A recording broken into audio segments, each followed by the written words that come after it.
एहतशाम साहब, हम वही तो देख रहे हैं कि जब इन तमाम मामला को डोनाल्ड ट्रंप सब ओवरसी करेंगे और उसमें हमास का भी कोई किरदार नहीं होगा, तो फिर क्या आगे ये जो सीज़ फायर है ये लास्ट कर पाएगी? और जो जिस तरह से उस्मान साहब कह रहे हैं कि उनको कोई लॉन्ग टर्म सोल्यूशन अभी नहीं दिखाई दे रहा, गज़ा की उनकी तकालीफ कम होती हुई दिखाई नहीं दे रही।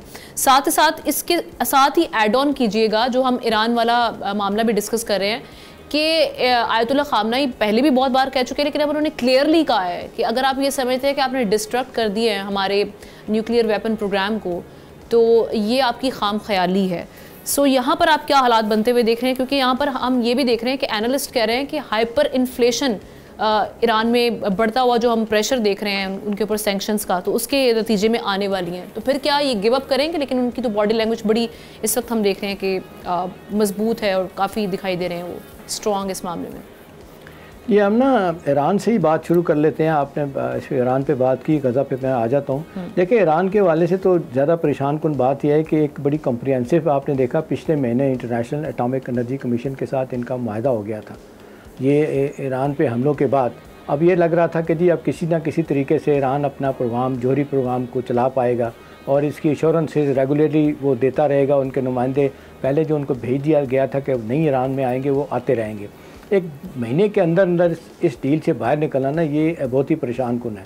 अब जो अंदर से ख़बरें आ रही हैं, जो मेरा ख़्याल है इंटरनेशनल मीडिया भी बता रहा है कि इनको बहुत ज़्यादा अब खौफ लग रहा है कि वैसे ही 45 साल से इतनी खौफनाक किस्म की जो है ना वो सैंक्शन लगी हैं, अब मज़ीद सैंक्शन लगाने का प्रोग्राम बना लिया गया है।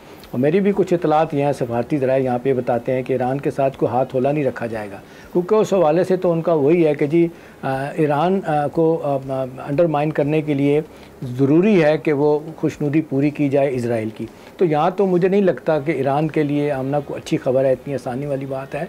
और वहाँ वाकई आप सही कह रहे हैं, होटल बंद हो रहे हैं, वहाँ पे टूरिज़म उनका बहुत बुरे तरीके से हर्ट कर गया है। सुबह को इन्फ्लेशन उनके सिक्के की कुछ और होती है, शाम को कुछ और होती है, तो उनकी माशी मुश्किलात में बहुत इजाफा हो रहा है। लेकिन बहरहाल वो वहाँ पे एक एलर्जी है, एक हुकूमत है, वो किसी सूरत में भी वो जिसको कहते हैं हमने बाव नहीं करना, नीचे नहीं लगना, उसके नुकसानात उन्होंने उठाने पड़े। बावजूद इस बात के जब उन पर हमला किया गया था, कुछ लोगों ने मशवरा दिया था, इवन हमने भी मशवरा दिया था, हमारे फील्ड मार्शल साहब ने भी कहा था कि देखें अपने आप को बचा लें, अपने न्यूक्लियर प्रोग्राम को बना लें और बचा लें, किसी तरीके से कोई डील कर लें। नहीं बात मानी थी।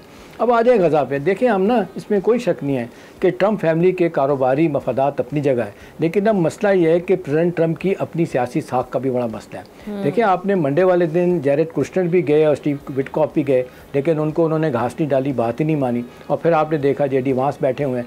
साथ ही उस पर बहुत ज़्यादा इजराइल की काबीना में जो फार राइट है ना, उन्होंने एक मुसीबत डाली है। देखिए, मैं आप देख रहा था न्यूयॉर्क टाइम की खबर, उनके एक फार राइट मेंबर हैं जिनका नाम है बेजल स्मूच। उन्होंने कहा है कि जी छोड़ें इसको, भरपूर तौर पे दोबारा से लड़ाई करें और हमला करें हमास के ऊपर एक दफ़ा फिर। तो एक मेजॉरिटी जो है ना वो काबीना के साथ उनके साथ खड़ी है। अब ये बड़ा मसला बन गया नेतन्याहू के लिए कि वो उसने तो ये कदम उठाया था अपनी तरफ से कि जी मैं फार राइट से भी आगे जाऊँगा और मैं अपनी बात मनवा लूँगा, मुझे सियासी फ़ायदा होगा, वो होता नज़र नहीं आ रहा है। अब मसला ये है कि जो ही उनको अगर हटाया जाता है तो उनके ऊपर, उनकी बीवी के ऊपर करप्शन के चार्जेस अदालत में जाना पड़ेगा। तो ये बड़ी मुश्किल सूरत हाल पैदा होगी। अब देखिए, हम ना एक और इसमें जो बड़ा इशू आ रहा है ना, वो ये है कि ये मसला तो हल नहीं हो पा रहा। अब ये गज़ा सीज़ फायर अगर ये होल्ड नहीं करती तो प्रेसिडेंट ट्रंप के लिए बड़ी मुश्किल होगी। नतीजतन वो हर सूरत में, बावजूद इस बात के कि पूरी सपोर्ट उन्होंने की है इजराइल की, और जब पिछले दिनों पार्लियामेंट में गए, आपने देखा 15 मिनट बोलना था और 1.5 घंटा बोलते रहे, और वहाँ जहाँ मेन फंक्शन होना था वो बहुत लेट हो गया था, जहाँ पे साइनिंग सेरेमनी होनी थी इजिप्ट में। तो अब ये है कि वो जो आप देख लें लेटेस्ट WHO को चीफ का जो बयान है ना, वो बड़ा खौफनाक है। वो कहते हैं कि हेल्थ कैटास्ट्रॉफी पैदा हो गई है गज़ा में, और वो कहते हैं कि कई जनरेशन तक ये जारी रहेगी। आमना कई जनरेशन तक का मतलब है कि अगले 100 साल तक भी यूँ लगता है कि वहाँ पे सूरत हाल ख़राब रहेगी। बच्चे पैदा होंगे तो किस तरीके से उनकी अपना इसको कहते हैं हैंडीकैप होंगे, क्या सूरत हाल होगी, सब्जियों की अपना एग्रीकल्चर की क्या सूरत हाल होगी।